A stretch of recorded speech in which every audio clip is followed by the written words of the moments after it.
Now let's say you have more than 2 kids and you're in the market for a new car.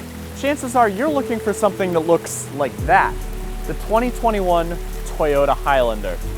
It's remarkably safe, it has great visibility, and seating for 8. Most importantly, it's not a minivan. Now I'm not here to badmouth minivans. You know I love them. And Toyota's got one of the best. But there's a reason that this incredibly competitive segment just keeps growing. So if you need minivan space but want SUV looks, this is likely on your shopping list. Toyota has made some small changes for the 2021 Highlander, but most of them you'll hopefully never even notice. Want to know what I mean? Stick around to find out. But first, don't forget to subscribe to the CarGurus YouTube channel. We have reviews of all sorts of crossovers and some minivans too.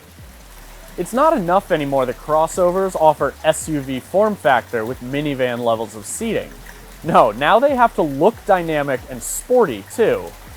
Toyota redesigned the Highlander for last year, and in came the big rear fender flares and this character line straight off the Toyota Supra. Personally, I think it's great. It makes the Highlander look longer and lower without cutting any of its practical size. I have heard from some others though that they think it was a huge design mistake, so I'd love to know where you land on that topic. Now for 2021, Toyota has also added the XSE trim to the lineup. The XSE is supposed to trick shoppers into thinking the Highlander is a sporty crossover, and well, it definitely looks the part. The front end is dramatically restyled and now has a sort of Darth Vader vibe. This one is the limited trim, pretty close to top of the shelf. It's riding on 20-inch machined alloy wheels compared to the 18-inchers you'll find on the more common lower trims. These thin headlights sport LED projectors and running lights. Down the side, there's this silver strip below the windows and then silver roof rails up top. In the back, the taillights mimic a Lexus look, minus the vertical element that spells the luxury brand's L. There is some serious upscale style here, aside from the single tailpipe tucked below the bumper. And now the badge may say Toyota, but the Highlander has a level of luxury that kind of looks like a Lexus. And honestly, that fact only becomes more evident when you climb inside.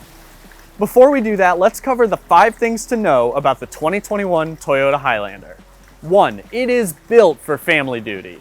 You can buy a Highlander with second row captain's chairs and seating for 7, but it comes standard with a second row bench and seating for 8.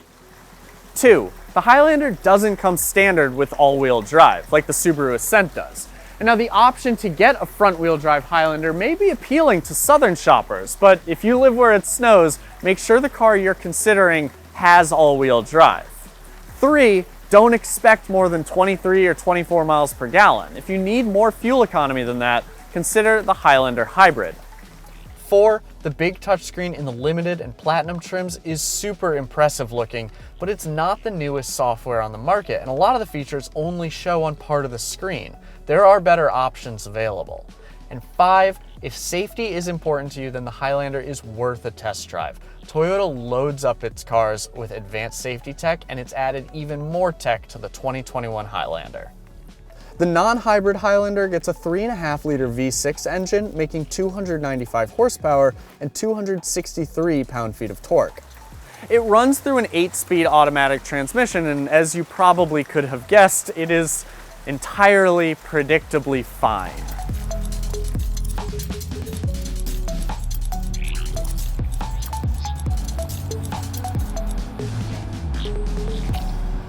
295 horsepower isn't a ton, but it is plenty for a mall cruiser like the Highlander. You'll find roughly the same amount in the Kia Telluride and Hyundai Palisade, a little more in the Chevy Traverse, a little less in the Honda Pilot, and actually a fair bit less in the Mazda CX-9, although that last choice has significantly more torque.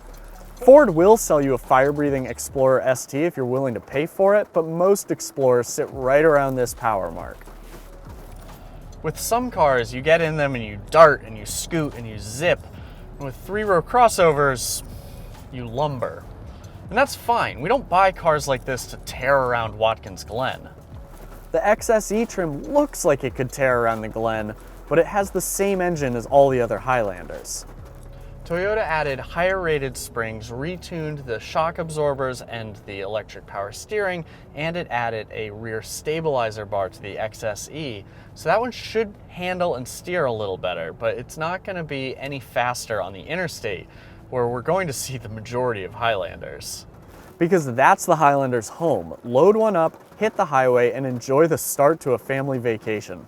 And holy cow, what a nice place to spend some quality time. The fit and finish in our limited trim is exceptional. It looks and feels outstanding. The stitching is perfect, the upholstery looks beautiful, and you're not going to find any sloppy gaps between any of the trim pieces. Tan leather seats, dark brown trim, wood details, even if it's not real wood. This looks like top-end luxury. The front seats benefit from these shelves along the dash, the perfect size no matter how big your cell phone is. This shelf also has a little pass-through for your phone's charging cord. If you want wireless charging standard on trims above the LE, the pad is here, inside the center console. In the second row, your passengers will have plenty of legroom. These seats have this lever that allows them to slide forward and backwards. That means if you only have 2 or 3 kids and they're all in the second row, they can maximize their legroom. Or if you have someone stuffed in the way back, you can give them a little more space. We have 3-zone climate control in this Highlander, and the rear seat gets its own set of controls. However, the air vents are weirdly placed. There are none down here at leg level, just these ones, positioned to blow air on my receding hairline. Cargo space is limited to 16 cubic feet, which is less than you'll get in a tiny hatchback. Climb in here and drop the 3rd row seat. That'll open it up to 48.4 cubic feet of cargo space. If you also drop the 2nd row, you get 84.3 cubic feet. That's pretty much enough for just about any situation, but it is worth noting that those numbers are dwarfed by literally every minivan.